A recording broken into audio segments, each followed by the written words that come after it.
আমি আপনাকে সিদ্ধান্ত নিতে বলেছি, আমি আপনার ঘরে চাপে দিয়ে যাইনি। আপনি মানলে আপনার জন্য কল্যাণকর, না মানলেও আপনি তার জবাব দিবেন। আমি তো আপনাকে ঘাড়ে ধরে মানাতে পারবো না, পারবো নাকি? তাকে বুঝাইয়া দেওয়া, আপনি বুঝে নেবেন, চলে যাবেন, বাকি সিদ্ধান্ত আপনার।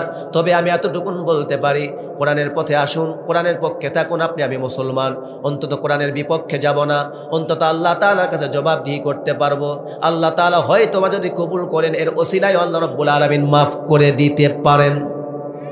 ঠিক কিনা বলুন?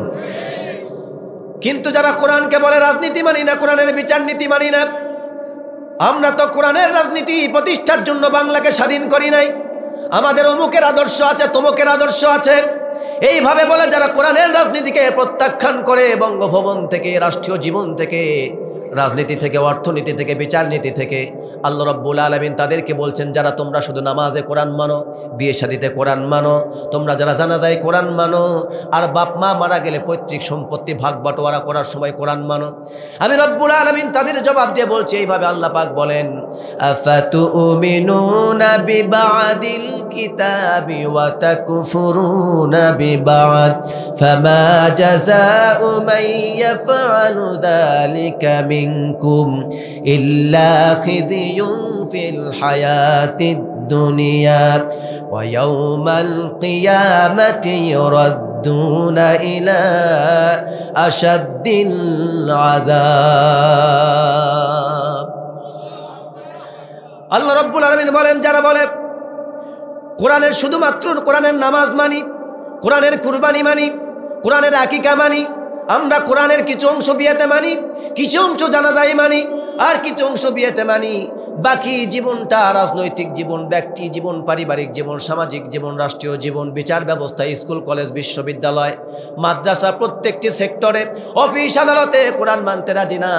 আল্লাহ রাব্বুল আলামিন বলেন, যারা কোরআন থেকে এইভাবে বিভিন্ন খণ্ডে দ্বিখণ্ডিত করেছে, বিভিন্ন খণ্ডে বিভক্ত করে কোরআনকে যারা টুকরা টুকরা করে দিয়েছে, কোরআনের এক অংশ মানতে রাজি হয় আর এক অংশ মানতে রাজি হয় না, আল্লাহ পাক তাদেরকে জবাব দিয়ে বলছেন, শুনে রাখো, আফাতুমিনুনা বিবাদিল কিতাবি ওয়া তাকফুরুনা বিবাদ, তোমরা যারা কোরআনের একটা অংশ মানবা আর একটা অংশ মানবে না, একটা অংশকে স্বীকার করবা আর একটা অংশকে স্বীকার করবা না, এরকম করে যারা কোরআনকে বিভক্ত করে ফেলবা, ফামা জাযাউ মান ইয়াফআলু যালিকা মিনকুম ইল্লা খিযুন ফিল হায়াতিদ দুনিয়া, তাহলে জেনে রাখো, আমি রব্বুল আলামিন, তুমি যতই সাতামাতা, যতই কালেমা পড়া মুসলমান বলে দাবি করো না কেন, যতই তুমি 5 ওয়াক্ত নামাজি বলে দাবি করো না কেন, যতই তুমি রোজাদার বলে দাবি করো না কেন, কারণ তোমার রোজা একটা অংশ, নামাজ একটা অংশ, কোরআন তেলাওয়াত, নামাজ পড়া, বিয়ে শাদী এটা একটা অংশ, আর রাজনীতির পুরো অংশটা তুমি বাদ দিয়ে দিলা।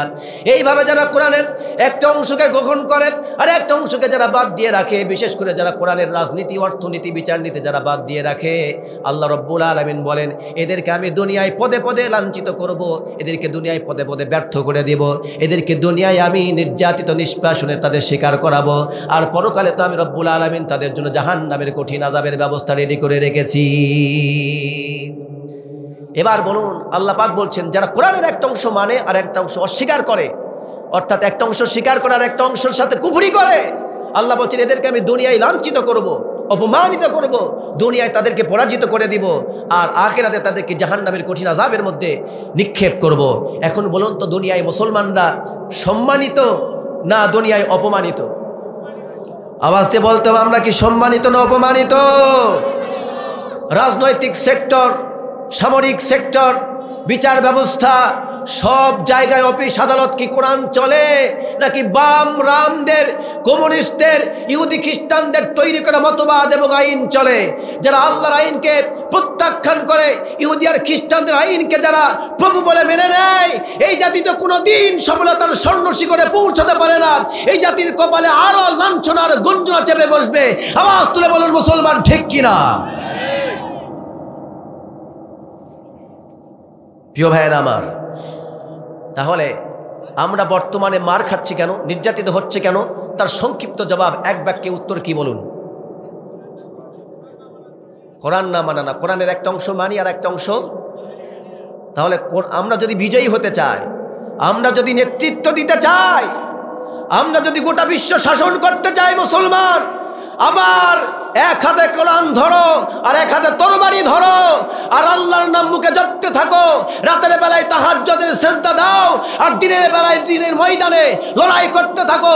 বাংলার জমিন না গোটা বিশ্ব আল্লাহ পাক মুসলমানদের পায়ের তলে এনে দিবেন। জোরে বলুন ঠিক কিনা মুসলমান? সাহাবায়ে কেরাম ছিলেন রাতের বেলায় পরেজগার, রাতের বেলায় তারা ছিলেন তাহাজ্জুদ গুজারি, আর দিনের বেলায় তারা ছিলেন অশ্বারোহী। রাতের বেলা রাত জেগে জেগে ইবাদত করতেন, আর দিনের বেলায় কোনো কাফের মুশরিকদের রক্তচক্ষুকে তারা পরোয়া করতেন না, বরং তাদেরকে দেখে তারা আত্মসমর্পণ করত। আজ মুসলমান তাদের সেই শৌর্য, বীর্য, তাদের সেই ঐতিহ্য, ইতিহাস, তাদের সেই সংস্কৃতি, শিক্ষা আজকে মুসলমানদের মন থেকে মুছে ফেলে দেওয়া হয়েছে।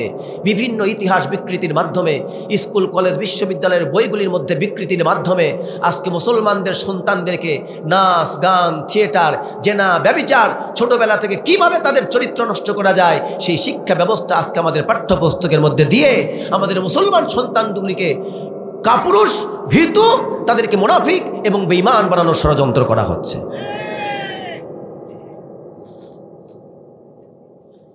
তাহলে একটি কথা আমি আপনাদেরকে বোঝাতে চাই। তাহলে এবার বলুন তো, কোরআনে রাজনীতি আছে না নাই? কোথায় থেকে বুঝলাম?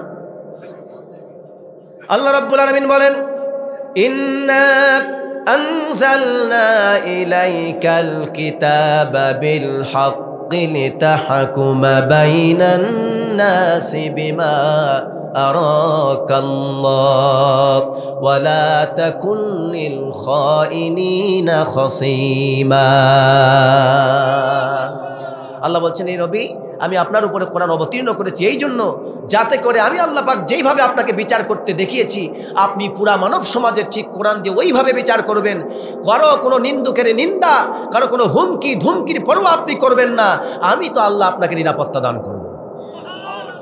এবার বলুন, সামনে যত টর্নেডো আসুক, সামনে আসতেছে আপনাদের কোরআনের পক্ষে থাকার সময়, যত টর্নেডো আসুক, যত ঝড় আসুক, সাইক্লোন আসুক, যত বাতিল শক্তি মাথা উঁচু করে দাঁড়াক, আল্লাহ বলেছেন আমি তোমাদেরকে নিরাপত্তা দান করব।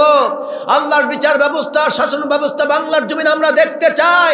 হাজারো বিপদ নির্যাতন সহ্য করে কোরআনের পক্ষে যারা থাকতে রাজি আছেন, তারা দুইটা হাত তুলে আল্লাহকে তাকবীর দিয়ে দেখায় দেন, মুসলমান আমরা কোরআনের পক্ষের লোক।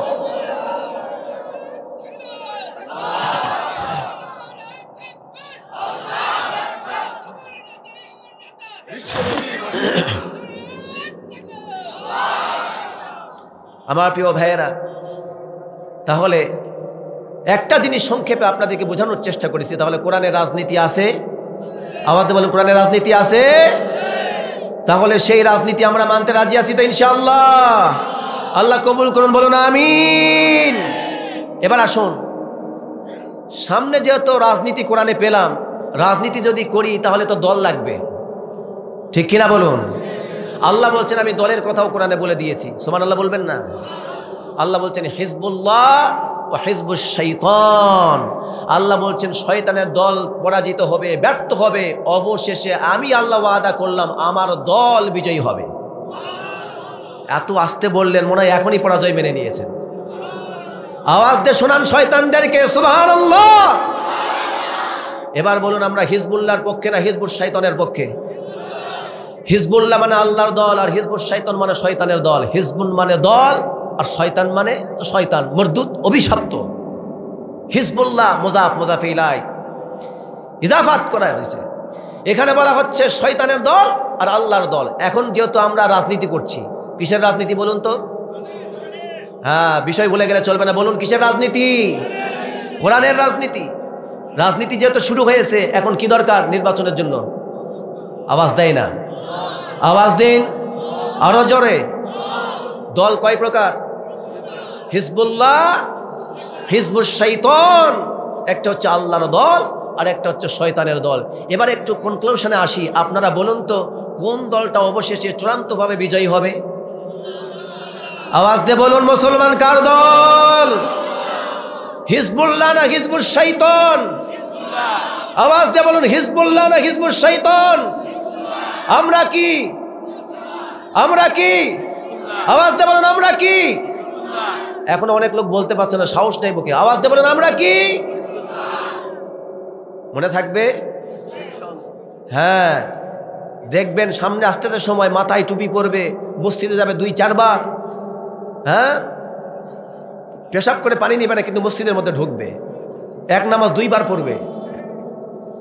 সবার কথা বলছি না, গায়ে পড়ে নিবেন না। কিছু কিছু ব্যক্তি আছে, আবার কিছু ভালো লোক আছে ধর্ম নিয়ে ব্যবসা করে না, এমন লোক আছে, ঠিক কিনা বলুন? আল্লাহ বললেন 2টা দল, একটা হলো হিজবুল্লাহ আর একটা হলো হিজবুশ শয়তান। দল আমরা 2টা পেলাম। এবার বলুন তো, যদি দল থাকে দলের নেতা আছে না নাই? এবার বলুন তো, হিজবুল্লাহ দলের নেতা কে? আল্লাহ। আল্লাহর দলের নেতা হলো আল্লাহ পাক তাকে পাঠিয়ে দিয়েছেন পৃথিবীতে নেতা করে, তার নাম কি? মুহাম্মদুর রাসূলুল্লাহ। মাথা ঠান্ডা আছে তো? মাথায় কদুর হিমকুসুম তেল লাগান আর মাথা ঠান্ডা করে শুনুন। কারণ সামনে যখন সময় আসবে, কিছু লোক আছে এখন খুব ভালো কথা বলবে, যখন সময় আসবে কিছু মৃগী ব্যারাম ধরার মতো, মৃগী ব্যারাম কাঁপতে কাঁপতে কাঁপতে কাঁপতে তার সময় ঠিক পাবে না, ওই দিকে আবার যাই পড়বে। এখন সব কিছু বলবে, 2 হাত তুলবে, 2 পা তুলবে, কিন্তু সময় আসলে আবার মৃগী ব্যারাম ধরলে আবার যেই রাত সেই কাত, আছে না নাই? এই জন্য মাথায় হিমকুসুম কদুর তেল মেখে সুন্দর করে শুনতে হবে। কি হুমায়ুন ভাই? হ্যাঁ, তাহলে হিজবুল্লাহ আল্লাহর দলের নেতার নাম কি?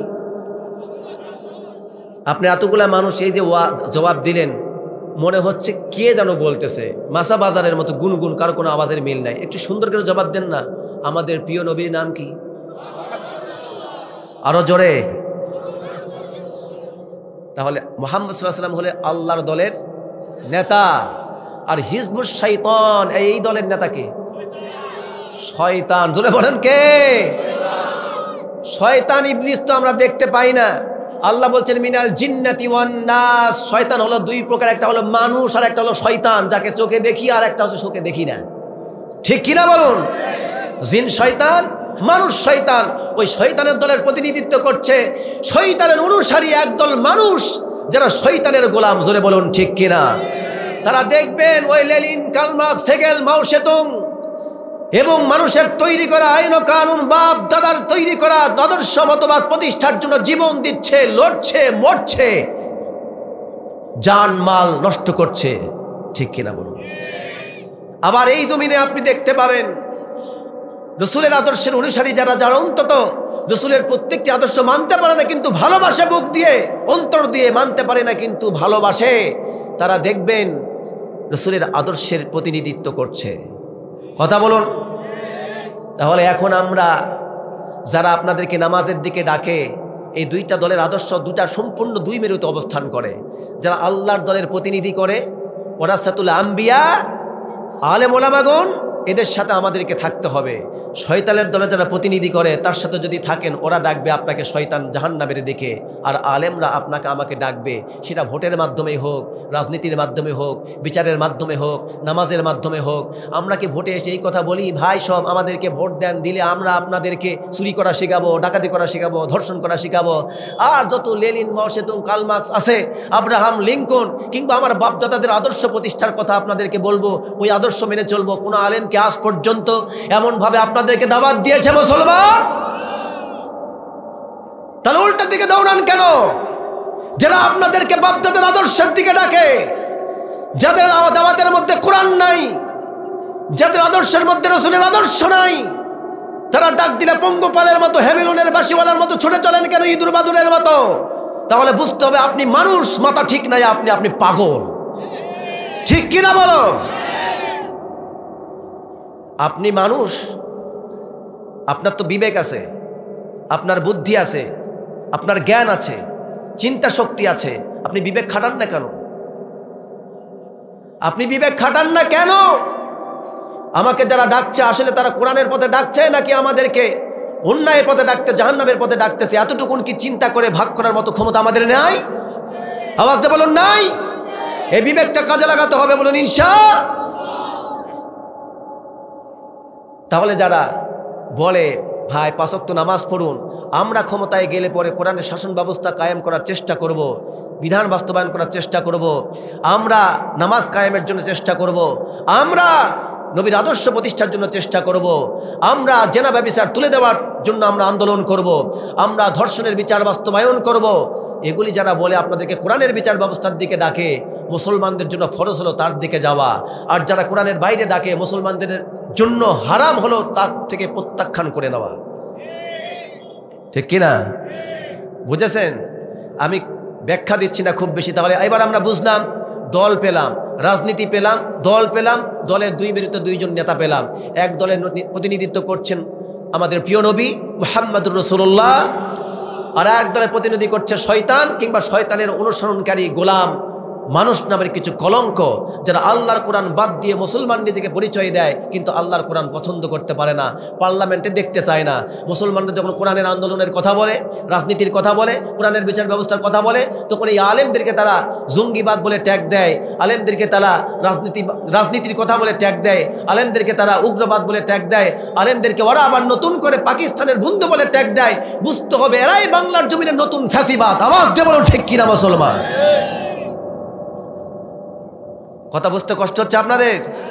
ক্লিয়ার? কোনো ধরনের ভেজাল আছে? কথার মধ্যে ভেজাল আছে? বুঝতে কোনো সমস্যা হচ্ছে? যদি তবুও বুঝতে সমস্যা হয়, আমি মামুনুর রশিদ এখানে আসি যতক্ষণ পর্যন্ত প্রশ্ন হাজারটা থাকলে করবেন, ইনশাল্লাহ জবাব দিয়ে যাব। কিন্তু আমি তবুও চাই আপনারা সঠিক পথে আসুন, থাকবেন তো ইনশাআল্লাহ? আল্লাহ কবুল করুন, বলুন আমিন। তাহলে এবার দল, রাজনীতি পেলাম, দল পেলাম, নেতা পেলাম। এবার বলুন আপনারা কোন নেতার পক্ষে? মুহাম্মদ সাল্লাল্লাহু আলাইহি সাল্লামের পক্ষে না শয়তানের মতো গোলাম তাদের পক্ষে? এবার একটা স্লোগান দিতে হবে, তোমার নেতা আমার নেতা বিশ্বনবী মুস্তাফা। হাত তুলে বলুন, তোমার নেতা আমার নেতা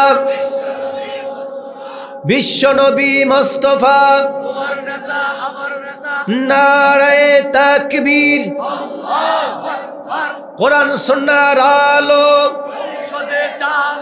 সারা জীবন ঘরে জ্বালছেন, 53 বছর পার হয়ে গেছে ঘরে জ্বালে, আজ পর্যন্ত আপনার বাড়ির বাইরে, ঘরের বাইরে নিয়ে যেতে পারেননি। এবার সংসদে জ্বালান, টেপের লাইনের মতো, বিদ্যুতের লাইনের মতো বাড়ি বাড়ি থম্বা পৌঁছে যাবে। এবার বলুন, কোরআন সুন্নাহর আলো সংসদে জ্বালো, সংসদে জ্বালো, কোরআন সুন্নাহর আলো। আলেম ওলামা যেখানে, আমরা আছি সেখানে, কোরআন ছাড়া অন্য কিছু মানি না, মানব না। নারায়ে তাকবীর, আল্লাহু আকবার। দুনিয়ার মুসলিম এক হও, এক হও, এক হও, লড়াই করো দুনিয়ার মুসলিম। নারায়ে তাকবীর, আল্লাহু আকবার। এতক্ষণ পর্যন্ত আপনাদেরকে মূল ভূমিকা বুঝিয়েছি। এবার আসুন আয়াত, তেলাওয়াতকৃত আয়াতের প্রতি। এখানে কি বললাম? এবার মূল জায়গায় এসেছি। এবার এখন আমরা তো দল তো ওনাকে আলহামদুলিল্লাহ চিনে ফেলেছি, চিনি নাই? জোরে বলেন, চিনেছি কিনা? এবার আসুন, দল শুধু চিনলেই হবে না, ভালো দলের নাম বলেও তার মধ্যে খারাপ নেতাও থাকতে পারে। কথা বলেন না কেন? ওইটা ইসলামী দলের নাম হলে কি হবে? ওর মধ্যে যদি মুনাফিকি থাকে, ওর মধ্যে যদি দুষ্টামি থাকে, ওর সাপোর্ট করা যাবে? ওর সাপোর্ট করা যাবে? যাবে না। আল্লাহ তাআলা সেই কথা এবার বলছেন। সামনে যেহেতু নেতা আসবে, আপনারা আমাদের নেতৃত্ব দিবে। একটি জাতি নৌকাহীন, একটি জাতি হলো মাঝিহীন নৌকার মতো। সেই সময় যখন কোনো জাতির নেতৃত্ব দেওয়ার মতো কেউ থাকে না, নেতৃত্ব শূন্য জাতি মাঝিহীন নৌকার মতো। একটা নৌকায় যেমন মাঝি না থাকলে নৌকা স্রোতে ভাসতে ভাসতে যেমন তার কুল কিনারা ঠিক পায় না, যে কোনো গর্তে গিয়ে ডুবে যেতে থাকে, অনুরূপভাবে যেই জাতির মধ্যে আদর্শবান, নির্ভীক, সাহসী এবং সৎ, যোগ্য, দক্ষ, অভিজ্ঞ নেতা না থাকে, সেই জাতীয় পথহারা মাঝির মতো করে, মাঝিহীন নৌকার মতো যে কোনো ভবিষ্যতে কোনো কিনারায় গিয়ে ডুবে মরতে বাধ্য। জোরে বলুন ঠিক কিনা? এই জন্য নেতাকে আপনাকে চিনতে হবে। জোরে বলুন কি করতে হবে? নেতাকে চিনতে হবে। আল্লাহ রাব্বুল আলামিন তাই বলছেন, নেতা হলো খুবই গুরুত্বপূর্ণ বিষয়। আল্লাহ রাব্বুল আলামিন বলেন, ইয়াউমা নাদউ কুল্লা উনাসিম বিইমামিহিম ফামান উতিয়া কিতাবাহু বিয়ামিনি ফাউলাইকা ইয়াকরাউনা কিতাবাহুম ওয়ালা ইযলামুনা ফাতিলা। আল্লাহ রাব্বুল আলামিন বলেন, যেদিন হাসরের ময়দান কায়েম হয়ে যাবে, সমস্ত মানুষগুলি যেদিন কিয়ামতের দিন হাসরের মাঠে উঠবে, আল্লাহ রাব্বুল আলামিন প্রত্যেক মানুষকে ডাকবেন ব্যক্তিগতভাবে না, আগে সর্বপ্রথম রব্বুল আলামিন মানুষগুলিকে নেতার নাম ধরে ডাক দিবেন। বলুন সুবহানাল্লাহ। আল্লাহ রব্বুল আলামিন নেতাকে নাম ধরে ডাকবে। এখন আপনার মনে প্রশ্ন হতে পারে, তাহলে ওই নেতা কোন নেতা? আমাদের দেশের তাহলে বোধহয় যারা দল করতো ওই সব দলের নেতাকে বোধহয় ডাকবে। না না না, এই সব দলের নেতাকে আগে ডাকা হবে না। সর্বপ্রথম যাদেরকে নেতা হিসাবে ডাক দেওয়া হবে তারা হচ্ছেন আল্লাহর পাঠানো পৃথিবীতে শ্রেষ্ঠ মহামানব, তারা হলেন আল্লাহর পাঠানো পয়গাম্বর নবী রাসূলগণ। বলুন সুবহানাল্লাহ। নবীদেরকে ডাকা হবে। ডাকার পর এবার তাদেরকে যখন সামনে উপস্থিত করা হবে, উপস্থিত করার পর এবার যখন তাদের সামনে আল্লাহ রাব্বুল আলামিন ডাক দিয়ে দিবেন, যখন প্রত্যেকটা নেতাকে ডাক দিয়ে দিবেন, নবীরা সামনে উপস্থিত হয়ে যাবেন। উপস্থিত হওয়ার পর আল্লাহ রাব্বুল আলামিন প্রত্যেকটা নেতা যখন তার সামনে হাজির হয়ে যাবে, এবার তার উম্মতদেরকে ডাক দেওয়া শুরু করে দেবেন। কারণ আবারও বাংলাদেশে কালো মেঘের ঘন ঘটা শুরু হয়ে গেছে। 2-4 জন ঠিক বললো, বাকিগুলো মনে হয় সব ঠিক আছে। তাহলে এই সাইডের লোকেদের জন্য কি কোনো সমস্যা হয়নি বাংলাদেশে? এখনো আছে কিনা? এই সাইডটা আছে কিনা? তাহলে আওয়াজ দিয়ে বলেন, বাংলার জমিনটাকে আমরা এই জন্য স্বাধীন করেছিলাম। এখনো আমাদের কলিজার টুকরা সন্তানগুলি বিশ্ববিদ্যালয়ে অস্ত্রের ঝঞ্ঝনারি, অস্ত্রের আঘাতে আহত ক্ষতবিক্ষত হবে, রক্ত ঝরবে। এখনো আমাদের কোনো সন্তান রাস্তায় মরবে, এখনো আমার সন্তানকে রাস্তায় জখম করা হবে, এখনো গুপ্ত হত্যা চলবে, এখনো নিরপরাধীদের উপর অত্যাচার চলবে। এই জন্য কি আবার নতুন করে অত্যাচার আর জুলুমবাজি করবার জন্য কি বাংলাকে আমরা স্বাধীন করেছি নাকি মুসলমান? এই বাংলার জমিনে আবার শুরু হয়েছে নতুন করে নির্যাতন। আল্লাহ তাআলা আমাদের সকল প্রকার অন্যায় জুলুম থেকে বেঁচে থাকার তৌফিক দিন। আওয়াজ দিয়ে বলুন। মনে বড় ব্যথা, মলম দিব কোথা? সর্ব অঙ্গে ঘা, মলম দেওয়ার জায়গা নাই। বুঝাতে পারলাম কথা?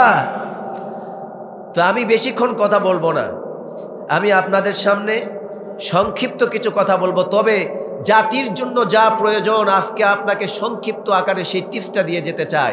সারা রাত ধরে ওয়াজ শুনবেন, শেষ বেলা বলতে পারবেন না কি হলো। ওই ওয়াজ তো আমি করি না, আপনারা অনেকেই জানেন। জানেন না? আমার কথাগুলি খুব স্পষ্ট এবং আমি স্পষ্ট কথা বলতে ভালোবাসি। তো এই জন্য আপনাদেরকে বলবো, সিদ্ধান্ত আপনাদের, ওয়াজ করবো আমি, সিদ্ধান্ত নেবেন আপনারা। আর আমি তো সিদ্ধান্ত নিয়েই রেখেছি, তবে আল্লাহর কাছে দোয়া করছি আল্লাহ তাআলা আপনাদেরকেও সুসিদ্ধান্ত নেওয়ার তৌফিক দান করুন। পারবেন তো ইনশাআল্লাহ? আমি একটু অসুস্থ, কয়েকদিন যাবৎ সর্দি, এই অবস্থায় কথা বলে যাচ্ছি। তো আজকেও আপনারা বুঝতে পারছেন হয়তোবা নাক আটকে যাচ্ছে নিঃশ্বাস। আমি চেষ্টা করেছি, ওঠার আগেও অনেক ধরনের ট্রিটমেন্ট নিয়ে উঠেছি, তবুও দেখা যাক আল্লাহ তাআলা যতটুকুন বলার তৌফিক দেন। আর ইতিমধ্যেই কিছুক্ষণের মধ্যে ইনশাআল্লাহ প্রধান মেহমান আসবেন। তবে আমি আপনাদের মাঝে, আপনার একটা আলোচনার বৈশিষ্ট্য বা ধরন আছে, আপনারা জানেন আমি কিন্তু হাসি তামাশা কৌতুক পছন্দ করি না। কোরআনের মাহফিলে আসি, যতটুকুন পারি কোরআন এবং হাদিস থেকে অথেন্টিক কথা বলে যাব, যেখানে কলম ধরবার মতো ক্ষমতা আর পৃথিবীবাসীর কারো থাকবে না কারণ আমি যেটা বলবো সেটা আমার কথা না, বলবো কার কথা? এবং আজকে যে কথাগুলো আপনাদেরকে বলবো এটা আমার নিজের কোনো ব্যাখ্যাও না, সরাসরি কোরআনের আয়াত বলবো এবং হাদিসের ব্যাখ্যাটা আল্লাহ রাসূল নিজেই করে দিবেন। বলুন সুবহানাল্লাহ। তাহলে কার ব্যাখ্যা অন্য কেউ দিয়ে গেছে, রাজনীতির ওয়াজ করে গেল, আর বলার প্রয়োজন আছে? এরপরেও কোনো সাধু বাবা যদি বলে রাজনীতির ওয়াজ করে গেল, আপনাদের দায়িত্ব কি বলেন? হিম্মত নাই? জবাব দিতে হবে। আপনাদের দায়িত্ব কি? তাকে নিয়ন্ত্রণ করা, তার ব্যবস্থা, তার উপযুক্ত জবাব দেওয়ার দায়িত্ব আপনাদের। জাতি যেদিন ভুলে যাবে আলেমদের সম্মান, আপনাদের সামনে যেদিন থেকে খর্ব হবে, মনে করবেন সেই দিন থেকে আপনাদের বিবেকের কবর রচিত হবে, আপনাদের পথের, আপনাদের দিশার কবর রচিত হবে। যতদিন আলেম থাকবে সম্মানে, ততদিন আপনারা জাতির কাছে পথ পাবেন। আলেমরা যতদিন থাকবে না, পথ দেখাবার কেউ থাকবে না। কারণ আলেমরা হলো নবীর উত্তরসূরি। আওয়াজ দিয়ে বলুন ঠিক কিনা? এই জন্য কথা কোরআন থেকে হাদিস থেকে আপনাদের কাছে অনুরোধ করব, আমি কারো প্রতি কোনো হিংসা বিদ্বেষ নিয়ে কথা বলবো না, কথা বলবো কোরআন থেকে। আজকে আপনাদের সামনে বিশেষ করে তিনটি বিষয়ে কথা বলবো। 1 নম্বর বলবো ইসলামের রাজনীতি সম্পর্কে, 2 নম্বর বলবো আদর্শ নেতার যোগ্যতা সম্পর্কে, 3 নম্বরে বলবো আদর্শ নেতার বৈশিষ্ট্যগুলো কি। চেষ্টা করব ইনশা। এখন বলুন, সামনে আমাদের দেশে নির্বাচন আসতেছে, এত আসতে বললে হয়? মনে হচ্ছে যে এখনো গোরস্থানে কথা বলতেছি। এতগুলি মানুষ জবাব দেন, একটু আওয়াজ দিয়ে বললে ভালো লাগবে কথা। আপনারা যে ঠিক না বললে গুনাহ হচ্ছে বা বললে যে সওয়াব পাচ্ছেন এমনটা বিষয় না। একটু আপনারা আওয়াজ দিলে আমরা কথা বলতে শান্তি পাই, আমাদের কথা বলতে ভালো লাগে। আর যখন আপনারা ডাউন দেন তখন আমাদের কথা বলতে কষ্ট হয়। আপনাদের আওয়াজটা জোরে হলে আমাদের আওয়াজটা আসতে বললেও অনেকগুলি কথা বলতে পারি। এই জন্য আপনাদের একটু শেয়ারিং চাই আমার সাথে, করবেন তো ইনশাআল্লাহ? এই জন্য আমার সামনে বসে আছে সাইদুর ভাই, মাঝে মাঝে তাকবীর দেওয়া লাগবে, চুপটি মানে বসে থাকলে হবে না। হ্যাঁ, তবে আমার মসজিদে অনেক মুসল্লি ভাইরা এসেছেন, আমি আপনাদেরকে অনেক ভালোবাসি, আর আমি জানি আপনারা আমাকে কলিজা থেকে ভালোবাসেন। আমি এই এলাকায় যেখানেই মাহফিলে যে আমার মুসল্লি ভাইরা সেখানে আসে, এই জন্য তাদের প্রতি আন্তরিকভাবে আমার ভালোবাসা থাকলো। আল্লাহ তাআলা আমার মুসল্লি ভাইদেরকে কবুল করুন, তবে পাশাপাশি এলাকার ভাইদেরকেও কবুল করুন। প্রিয় ভাইরা, আসুন তাহলে ইসলাম বর্তমানে বাংলাদেশে ইসলাম নিয়ে কিছু চুলকানি শুরু হয়েছে। এত আসতে বললে হয়? এরপর প্রত্যেকবারে কি এরকম চার্জ দিব? আপনাদের কি চাইনা ব্যাটারি না জাপানি? চাইনা ব্যাটারি জানেন তো গ্যারান্টি ওয়ারেন্টি কি? এই আছে এই নাই, যার কোনো গ্যারান্টি নাই। আর জাপানি ব্যাটারি একবার চার্জ দিবেন 3 দিন 7 দিন চলবে। তো এই জন্য আপনারা জাপানি ব্যাটারি। তো এখন একটু কথা বলবেন, বাংলাদেশে বর্তমানে ইসলাম নিয়ে ইসলামের রাজনীতি নিয়ে কিছু চুলকানি শুরু হয়েছে কিছু ব্যক্তিদের। সবার কথা বলছি না, কিছু ব্যক্তিদের। এমন ব্যক্তি আছে না নাই? হ্যাঁ, এইরকম জবাব চাই, মর্দের মতো জবাব দেবেন। এতক্ষণ পর্যন্ত দিলেন মেয়ের মতো করে। মেয়েরা আছে পর্দার মধ্যে, আপনাদের চাইতে ওদের আওয়াজে শোনা যেত যদি পাশে থাকতো। হ্যাঁ, আপনারা মর্দের মতো কথা বলবেন। কথা বলার জন্য আপনারা, আন্দোলন করার জন্য আপনারা, জিহাদে তরবারি ধরার জন্য আপনারা, লাঠি ধরার জন্য আপনারা, আর ওরা আপনাদের সন্তানকে মুজাহিদ হিসাবে গড়ে তুলবে আর মাঠে লড়াই করবেন আপনারা। কিন্তু আজকে আমরা মরদেরা সামনে না যায়, কিছু দল আছে দেখবেন মেয়েদেরকে সামনে দেয়, ঠিক কিনা বলুন? তার মানে কি? ও বলে তুই মর, আমি মরবো না। এগুলা হলো লুচ্চা নাম্বার 1। কথা কর না কেন? লুচ্চা নাম্বার। আল্লাহ তাআলা এই রকমের অভিশাপ থেকে জাতিকে হেফাজত করুন। এক শ্রেণীর বাংলাদেশি কিছু রাজনীতিবিদ বলতেছে কোরআন হলো ভাউতাবাজির কিতাব। কেউ আবার বলতেছে কোরআনে কোনো রাজনীতি নাই, কেউ যদি দেখাতে পারে, এরকম করে চ্যালেঞ্জ ছুটতেছে। আবার কেউ বলতেছে ইসলামের নামে, ইসলামে নাকি, ধর্মে নাকি কোনো রাজনীতি নাই। আমি আপনাদেরকে পরিষ্কার কথা বলছি, আমার কথা খুব স্পষ্ট। আমি বাঁকা করে বুঝাতে পছন্দ করি না, আর আমাকে ভাইরাল হওয়া লাগবে না। আমাকে লাখ লাখ টাকা দিয়ে এখানে আনতে হবে না। আমি ওই বক্তা নই, আমাকে 1 লক্ষ টাকা দিয়ে আনতে হবে।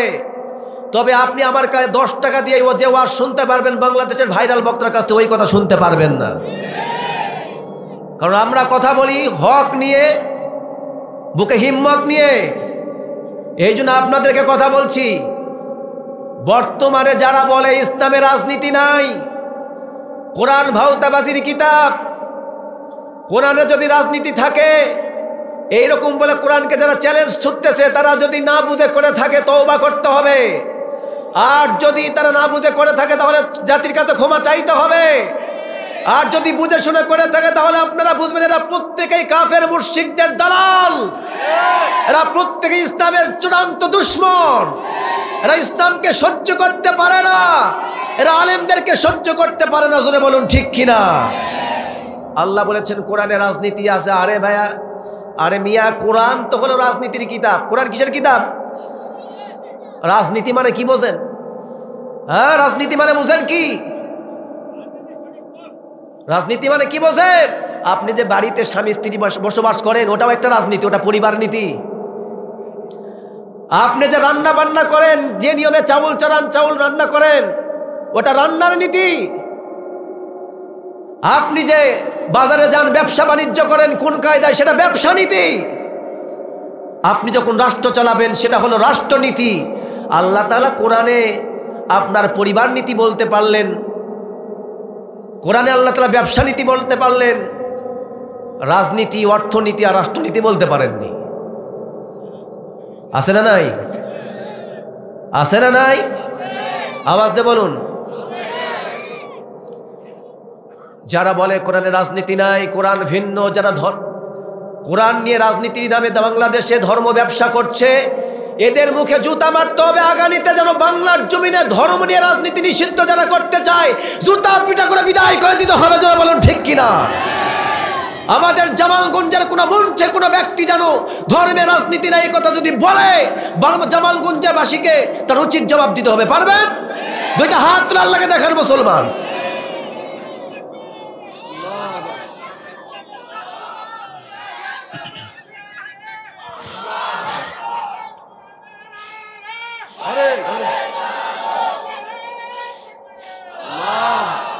আসুন, কোরআনে রাজনীতি আছে, তা জানলাম কই? কোরআন থেকে। জোরে বলুন, কোথা থেকে?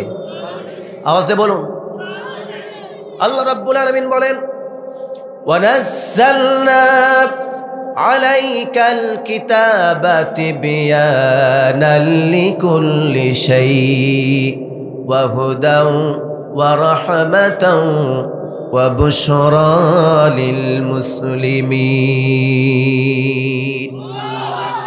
আল্লাহ রাব্বুল আলামিন নবীকে বলছেন, নবী, আমি আপনার উপরে যেই কিতাব অবতীর্ণ করলাম, এই কিতাবের ভেতরে আমি রব্বুল আলামিন ইফসান down A to Z up to bottom যা কিছু লাগে আমি আল্লাহ তাআলা সব খুলে খুলে ডিসক্রাইব করেছি, বর্ণনা করে দিয়েছি কোরআনের ভেতরে। Where is no doubt in the holy Quran, Al Quran is the best of all divine books. এই কোরআনের ভেতরে কোনো সন্দেহ নাই, কোনো ভুল নাই। ভুল আর সন্দেহ বাদে কোরআনের ভেতরে আমি রব্বুল আলামিন মানব জীবনের রান্না থেকে শুরু করে বঙ্গভবন পর্যন্ত যা দরকার, তার টয়লেট থেকে শুরু করে তার শোয়া পর্যন্ত যা দরকার, মানুষের জীবনের সূচনা লগ্ন থেকে শুরু করে মৃত্যু পর্যন্ত যা দরকার, আমি রব্বুল আলামিন সব কিছু এই কোরআনের মধ্যে মৌলিক নীতিমালা খুলে খুলে বলে দিয়েছি। সুবহানাল্লাহ। এখন এই কোরআনকে যারা মানবে, কোরআনকে যারা মেনে নেবে, সামনে থেকে পেছন থেকে ডানে থেকে বামে থেকে কোরআনকে যারা গ্রহণ করবে, কোরআন পড়বে, কোরআন বুঝবে, কোরআন অনুযায়ী জীবন করবে, আল্লাহ রাব্বুল আলামিন বলেন এ কোরআন তার জন্য রহমত, এ কোরআন তার জন্য হেদায়েত, আর এই কোরআন তার জন্য হলো জান্নাতের সুসংবাদদাতা। বলুন সুবহানাল্লাহ। এ কোরআন যদি আপনি মানেন, কোরআন যেটাকে হালাল বলেছে ওইটাকে যদি হালাল বলে মানেন, কোরআন যে এটাকে হারাম করেছে ওইটাকে যদি হারাম বলে প্রত্যাখ্যান করেন, আল্লাহর নবী বলেন, মান ক্বারাআল কুরআনা ফাস্তাযহারাহু ফাআহাল্লা হালালাহু ওয়া হাররামা হারামাহু আদখালাহুল্লাহুল জান্নাহ।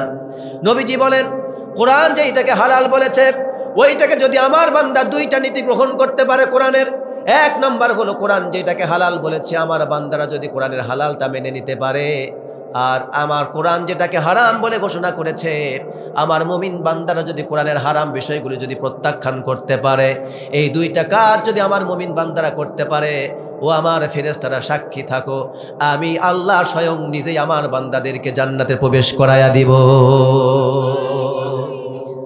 সুতরাং আল্লাহ রাব্বুল আলামিন বললেন, এই কোরআনে আমি রব্বুল আলামিন তার ব্যক্তি জীবনের, পারিবারিক জীবনের, সামাজিক জীবনের, রাষ্ট্র জীবনের, দেশ দুনিয়া, আখিরাত এবং দুনিয়ার যা কিছু কথা আল্লাহ রাব্বুল আলামিন সব কিছুর মৌলিক নীতিমালার গ্রন্থ, তার নাম হলো কোরআন। আওয়াজ দিয়ে বলুন তো, যেই গ্রন্থের মধ্যে আল্লাহ পাক সব কিছুর মৌলিক নীতিমালা বলে দিয়েছেন সেই কিতাবের নাম কি? আওয়াজ দিয়ে বলুন, সেই কিতাবের নাম কি? এই কোরআন আমাদের মাঝে আছে না নাই? এই কোরআন এখনো আমাদের কাছে আছে না নাই? কিন্তু কোরআন আমাদের কাছে আছে, অথচ আল্লাহ রাব্বুল আলামিনের হাবিব সাল্লাল্লাহু আলাইহি ওয়াসাল্লাম বললেন, ইন্নাল্লাহা ইয়ারফাউ বিহাদাল কিতাবি আকওয়ামান ওয়া ইয়াদউ বিহি আখারিন। নবীজি বললেন, যারা এই কোরআনকে সামনে রাখবে আমি রব্বুল আলামিন তাদেরকে সফল করে দেব, আর কোরআনকে যারা পিছনে রেখে নিজেরাই সামনে চলবে আর কোরআনকে পেছনে চলতে বাধ্য করবে, আমি রব্বুল আলামিন তাদেরকে পদদলিত, তাদেরকে আমি রব্বুল আলামিন তাদেরকে পদদলিত করব, লাঞ্ছিত করব, অপমানিত করব, তাদেরকে ব্যর্থ এবং পরাজিত করে দেব। এবার আপনারা একটু দেখুন তো, আমাদের কাছে কোরআন আছে না নাই? মসজিদে কোরআন আছে না নাই? আমাদের বাড়িতে কোরআন আছে না নাই? মাদ্রাসায় কোরআন আছে, বাড়িতে কোরআন আছে, মক্তবে কোরআন আছে। আবার আমরা দেখতে পাই বাংলার জমিনে অনেক মুসলমান নিজের গলায় তাবিজ ঝুলাইতে গিয়ে তাবিজের ভিতর পর্যন্ত ছোট্ট কোরআনের কপি ঢুকায় রেখেছে। এমন পূর্ণাঙ্গ কোরআনও তাবিজের মধ্যে আছে না নাই? কোরআন তো এখন আমাদের কারো বুক পকেটে, কারো বা মাটির বাড়িতে, কারো তাকে, আবার মাদ্রাসায়, মসজিদে, মক্তবে সব জায়গায় কোরআন আছে। কিন্তু আল্লাহ রাব্বুল আলামিন বললেন, যারা কোরআনকে সামনে রাখে তাদেরকে আমি রব্বুল আলামিন নিজেই সফলতা দান করি, বিজয় করে দেই। আর যারা কোরআনকে পেছনে রাখে, ফেলায় রাখে, আর নিজেরা সামনে চলে, আমি তাদেরকে ব্যর্থ, পরাজিত করে দেই। এখন বলুন তো, আমরা দুনিয়াতে সফল না ব্যর্থ? আজকে দুনিয়াতে সবচেয়ে পরাজিত, ব্যর্থ, লাঞ্ছিত, অপমানিত, পদে পদে ধিক্কৃত, লাঞ্ছিত, অপমানিত, নির্যাতিত, নিষ্পেষিত, সব জায়গায় যারা মার খাচ্ছে, সব জায়গায় যারা জুলুম অত্যাচারের শিকার হচ্ছে, আওয়াজ দিয়ে বলুন তো, তাই সেই ধর্মের নাম কি? সে জাতির নাম কি? মুসলমান। সে জাতির নাম কি? তাহলে বোঝা গেল আল্লাহর দেওয়া শর্তের সাথে আমাদের শর্ত মিলে নাই। ওই শর্ত আমরা পূরণ করিনি, ঠিক কিনা বলুন? তাহলে এখন ওই শর্ত যদি পূরণ না করি, তাহলে কি আমরা সফল হতে পারবো? তাহলে ওই শর্ত পূরণ করতে হলে কি করতে হবে? কোরআনকে সামনে রাখতে হবে। কোরআনকে সামনে রাখতে হবে কিভাবে? কোরআন শুধুমাত্র আমরা যখন জানাজায় যাব তখন শুধু কোরআন সামনে রাখবো। তারপর যখন বিয়ে শাদী হবে তখন বিয়ে শাদী কবুল পড়ানোর জন্য আর তালাক দেওয়ার পর জোড়া লাগানোর জন্য কোরআনকে সামনে রাখবো। এরপরে যখন নামাজে যাবেন তখন ইমাম সাহেবকে, কোরআনওয়ালাকে সামনে দিবেন নামাজ পড়ার জন্য। বাকি রাজনীতি, অর্থনীতি, সমাজনীতি, বাণিজ্য নীতি, বিচার নীতি সব জায়গায় আর কোরআনের কোনো প্রয়োজন নাই। এটি ব্যাকডেটেড, অচল একটা কিতাব, এগুলি আর বর্তমানে চলে না। যারা এইভাবে কোরআনকে কিছু জায়গায় মানে, কিছু জায়গায় অস্বীকার করে, কোরআনকে প্রত্যাখ্যান করে, যারা বলে কোরআনে কোনো বিচার ব্যবস্থা নাই, কোরআন একটা ভাওতাবাজি কিতাব, কোরআনে কোনো রাজনৈতিক বক্তব্য নেই, আলেমরা বর্তমানে কোরআনের মাহফিলে এসে ধর্ম ব্যবসা করছে, রাজনীতি করছে, তাদেরকে জবাব দিবেন দাঁত ভাঙ্গা।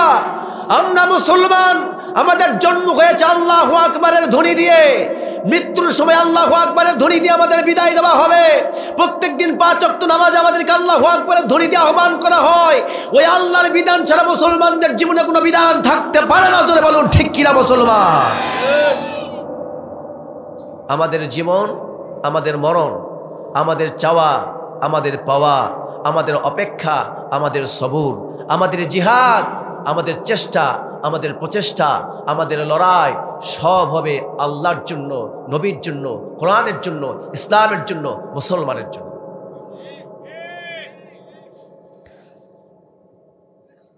প্রিয় ভাইয়েরা আমার, আল্লাহ রাব্বুল আলামিন বলেন, এই সমাজে যারা কোরআনকে রাজনীতি থেকে আলাদা করে দিয়ে আলেমদেরকে যারা জাতির কাছে শত্রু হিসাবে পরিগণিত করতে চায়, এমন সমাজে আছে না নাই? আওয়াজ দিয়ে বলুন, আছে না নাই? আমি বেশ কিছুদিন যাবৎ 5 আগস্টের পর থেকে এখনো দেখতে পাচ্ছি এক শ্রেণীর মানুষ, আওয়ামী লীগ যেই কায়দায় কোরআনের মাহফিলে বাধা দিত, এখন দেখতে পাচ্ছি আর এক শ্রেণীর মানুষ ঠিক মাহফিলের মধ্যে এমনইভাবে বাধা দেওয়া শুরু করে দিয়েছে, আলেমদের মাইক কেড়ে নেওয়া শুরু করেছে। ওই সময় তো আওয়ামী লীগরা বলতো, হুজুর কোরআনের মাহফিলে এসে রাজনীতির কথা বলবেন না, তখন ওরা খুব ভালোবাসত। এখন যখন ওরা বিদায় হয়ে চলে গিয়েছে, এখনও যখন হুজুররা একই কথাই বলছে, তখন আর এক শ্রেণী সহ্য করতে পারছে না। তাহলে বুঝতে হবে ওই পেতাত্তা আর এই পেতাত্তা দুটাই বন্ধু। জোরে বলুন ঠিক কিনা? দুটা শরীরে একই রক্ত, ঠিক কিনা বলুন?